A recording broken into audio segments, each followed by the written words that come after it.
Hello everyone, कैसे हैं आप सब। होपफुली सब अच्छे होंगे। आप लोगों की पढ़ाई भी बहुत ही अच्छी चल रही होगी। जैसे कि हम लोग माइक्रो इकोनॉमिक्स के कुछ इंपॉर्टेंट क्वेश्चंस डिस्कस कर रहे थे, तो आज उसी को कंटिन्यू करेंगे। यूनिट 1 एंड 2 के हो चुके हैं। किसी ने ना देखी हो तो वीडियो डिस्क्रिप्शन लिंक में मिल जाएगी, वहाँ से जा कर के देख सकते हैं आप लोग। आइए आज आगे के यूनिट 3 एंड 4 के इंपॉर्टेंट क्वेश्चंस या टॉपिक डिस्कस करते हैं, जो कि आपके पेपर में डेफिनेटली आएंगे ही आएंगे। अगर इसे प्रिपेयर कर लेते हैं तो 70+ स्कोर कर सकते हैं आउट ऑफ 80।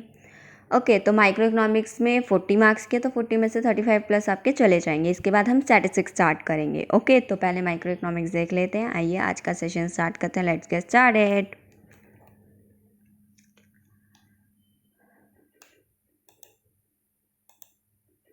बात करते हैं यूनिट 3 की। यूनिट 3 क्या है हमारी? प्रोड्यूसर्स बिहेवियर एंड सप्लाई, जिसमें आपके कौन कौन से चैप्टर हैं? प्रोडक्शन फंक्शन है, कॉस्ट है, रिवेन्यू है, प्रोड्यूसर्स इक्विलिब्रियम है एंड सप्लाई है। अब आप सोचेंगे कि प्रोड्यूसर्स इक्विलिब्रियम को मैंने रेड मार्क क्यों दे रखा है, तो प्रोड्यूसर्स इक्विलिब्रियम आपके पेपर में नहीं आना, तो ये हमें नहीं पढ़ना है। ठीक है, तो स्टार्ट करते हैं अपने प्रोडक्शन फंक्शन से। प्रोडक्शन फंक्शन में क्या क्या इंपॉर्टेंट है, क्या क्या आप लोगों ने अच्छे से करना है। देखिए, प्रोडक्शन फंक्शन की बात करें तो पहला क्वेश्चन जो है, law variable proportion with schedule and diagram, अपना अच्छे से समझ लेना, अच्छे से कर लेना कि उसमें से कुछ छूट ना जाए। ये क्वेश्चन ये लगा के चलो कि 110% आना ही आना है आपके पेपर में। जब आप इको की तैयारी स्टार्ट करें तो कोशिश करें कि लॉ वेरिएबल प्रोपोर्शन सबसे पहले कवर कर लें, रिविजन के टाइम भी सबसे पहले कवर कर लें। इसको तो एकदम पक्का कर लीजिए, 4 या 6 नंबर में ये क्वेश्चन आता ही आता है 110%। और दूसरा क्वेश्चन जो इंपॉर्टेंट बनता है इस चैप्टर में से, वो बनता है explain relationship between MP and AP. ये दो क्वेश्चन बहुत इंपॉर्टेंट है हमारे प्रोडक्शन फंक्शन में से। नेक्स्ट है हमारा कॉस्ट। कॉस्ट में से कई बारी क्या होते हैं, न्यूमेरिकल्स पूछ लिए जाते हैं, और कई बारी क्या होते हैं, रिलेशनशिप डाल देते हैं 3 से 4 नंबर में। अगर आप सारे ही रिलेशनशिप कॉस्ट चैप्टर के कर लें तो वेल एंड गुड है। अगर आप सारे नहीं कर पा रहे हैं, कन्फ्यूजन हो रही हैं, तो मैं कुछ इंपॉर्टेंट बता देती हूँ, उसमें से आ सकता है। जैसे कि ए में मैंने डाला है एमसी एवीसी और एसी के बीच में रिलेशनशिप, बी में मैंने डाला है टीसी टीवीसी और टीएफसी के बीच में रिलेशनशिप, सी में मैंने डाला है एसी एवीसी और एएफसी के बीच में रिलेशनशिप। आपको रिलेशनशिप में इन सब की शेप, इनका रिलेशनशिप, इनका डायग्राम, शेड्यूल जो आता है सब लिख देना तीनों के बारे में। ओके, ये हो गई कॉस्ट की बात। नेक्स्ट बात कर लेते हैं हम रेवेन्यू की। रेवेन्यू में क्या है, हमने 2 तरीके के रिलेशनशिप पढ़े हैं, वो बहुत मोस्ट इंपॉर्टेंट है हमारे। वही relationship, discuss the relationship between TR AR and MR when price remain constant. एक हमने परफेक्ट मार्केट का पढ़ा है जिसमें प्राइस कांस्टेंट रहता है। एक हमने पढ़ा है price falls with rise in output, output बढ़ता है तो प्राइस फॉल होता है। ये दोनों ही रिलेशनशिप आपको आने चाहिए। ये 6 नंबर में पूरा क्वेश्चन कभी कभी बन जाता है कि दोनों एक्सप्लेन करो, टीआर एआर एमआर। कई बार एक भी आ जाता है 4 नंबर में। तो रिवेन्यू में ये इंपॉर्टेंट है कि आपको रिलेशनशिप पढ़ना है टीआर एआर और एमआर के बीच में, जब प्राइस कांस्टेंट है या फिर जब प्राइस फॉल कर रहा है, जब हमारे आउटपुट राइज हो रहे हैं। तो ये था रिवेन्यू चैप्टर का। तो नेक्स्ट बात कर लेते हैं सप्लाई चैप्टर की। सप्लाई चैप्टर आपका डिमांड से उल्टा जाता है, तो जो डिमांड में इंपॉर्टेंट बताए थे वही सप्लाई के लिए भी इंपॉर्टेंट है कि reason for law of supply, ये क्वेश्चन बहुत पूछा जाता है। Exception to law of supply, ये भी बहुत अच्छे से कर लीजिएगा।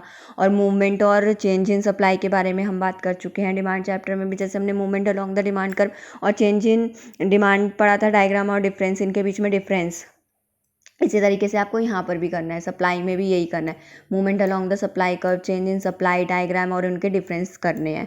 ओके, उसके बाद फोर्थ क्वेश्चन है, what is the effect on supply curve. Supply curve पे क्या इफेक्ट पड़ेगा when there is change in input price. हमने एक टॉपिक पढ़ा इनपुट प्राइस, यानी कि कॉस्ट ऑफ प्रोडक्शन। जब कॉस्ट ऑफ प्रोडक्शन बढ़ती है या कॉस्ट ऑफ प्रोडक्शन कम होती है तो हमारे सप्लाई कर्व पे क्या इफेक्ट पड़ता है। जब हमारी कॉस्ट ऑफ प्रोडक्शन क्या हो जाती है, बढ़ जाती है, यानी कि उसको बनाने की जो कॉस्ट है, एक प्रोडक्ट को बनाने की कॉस्ट है, वो बढ़ गई, तो प्रॉफिट मेरा क्या हो जाएगा, कम हो जाएगा। तो उसकी सप्लाई क्या होगी, मेरी कम होगी। जब प्रॉफिट कम होगा तो सप्लाई कम होगी। लेकिन अगर इनपुट प्राइस यानी कि कॉस्ट ऑफ प्रोडक्शन, अगर उसकी कॉस्ट ऑफ प्रोडक्शन कम हो गई तो मेरा प्रॉफिट बढ़ जाएगा, तो मैं उसकी सप्लाई ज़्यादा करूँगी। तो ये क्वेश्चन आप अपना तैयार कर लीजिएगा, ये बहुत बारी पूछा जाता है। ये हो गया क्वेश्चन नंबर 4। अब इलास्टिसिटी ऑफ सप्लाई की बात कर लेते हैं। इलास्टिसिटी ऑफ सप्लाई में एक तो न्यूमेरिकल बन सकता है और factors affecting elasticity of supply भी बन सकते हैं, और जो हमने काइंड्स करे हैं 5 kinds of elasticity of supply, वो भी बन सकते हैं क्वेश्चंस। ये सारे ही इंपॉर्टेंट क्वेश्चन बता रही हूँ मैं आपको, जो इको में आपने कवर करने ही करने हैं। ओके, तो अब बात कर लेते हैं अपने तो अब बात कर लेते हैं अपने यूनिट 5 की। यूनिट 5 हमारा क्या कह रहा है, कौन सा यूनिट है, form of market and price determination and perfect competition में सिंपल एप्लीकेशन। इस बारे में पढ़ेंगे हम, जिसमें हमारी एक मेन मार्केट फॉर्म्स आएगी और दूसरा हमारा टॉपिक आएगा प्राइस डिटर्मिनेशन में सिंपल एप्लीकेशंस। ठीक है, तो पहले मेन मार्केट फॉर्म्स की बात कर लेते हैं। मेन मार्केट फॉर्म्स में आपकी दो मार्केट तो हट चुकी है, मोनोपोली एंड मोनोपोलिस्टिक। आपकी दो ही मार्केट रह गई हैं, perfect competition market and oligopoly market. तो इसमें आप लोग क्या कर लीजिएगा, फीचर्स एंड इम्प्लीकेशन दोनों ही मार्केट के बहुत अच्छे से कर लेना, इंपॉर्टेंट है। दोनों में से कोई भी एक मार्केट आ सकती है, कुछ फीचर्स और इम्प्लीकेशंस पूछे जा सकते हैं, तो ये दो मार्केट अच्छे से अपने तैयार कर लेना। नेक्स्ट है हमारा प्राइस डिटर्मिनेशन में सिंपल एप्लीकेशंस चैप्टर में। तो इसमें एक टॉपिक है हमारा एक्सेस डिमांड और एक्सेस सप्लाई के बारे में। इसे तो बहुत ही अच्छे से कर लेना, 3 से 4 नंबर में, कभी कभी 6 नंबर में भी पाया जाता है ये टॉपिक।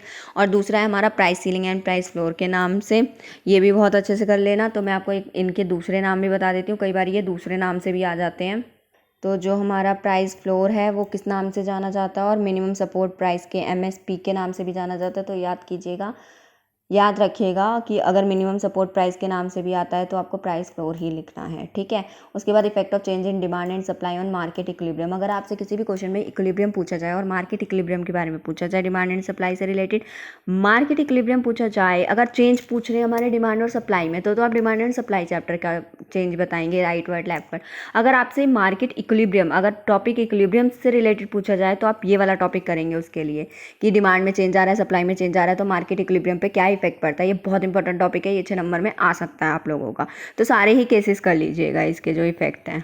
ओके, इसके सारे ही केसेस कर लीजिएगा, जो भी इसके इफेक्ट्स हैं, जो भी अदर चेंजेस की वजह से डिमांड एंड सप्लाई में चेंज आता है, जिसकी वजह से मार्केट इक्विलिब्रियम में चेंज आएगा, वो आप सारे इसमें से करेंगे। तो ये कुछ इंपॉर्टेंट क्वेश्चंस थे हमारे माइक्रो इकोनॉमिक्स के। न्यू सेशन लेके आती हूँ मैं आपके लिए स्टैटिस्टिक्स का। तब तक के लिए थैंक यू सो मच।